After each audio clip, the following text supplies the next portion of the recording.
You ask Tiger to solve. This deals with linear equations with one unknown. The final result is w equals 9. Let's solve it step by step. Simplify the expression. Convert the integer into a fraction.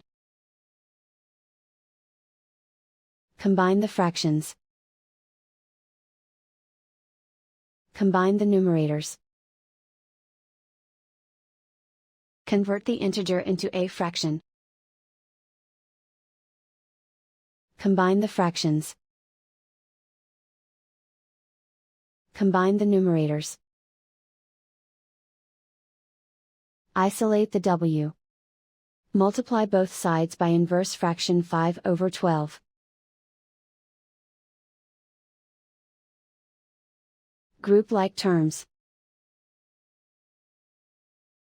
Multiply the coefficients. Simplify the fraction.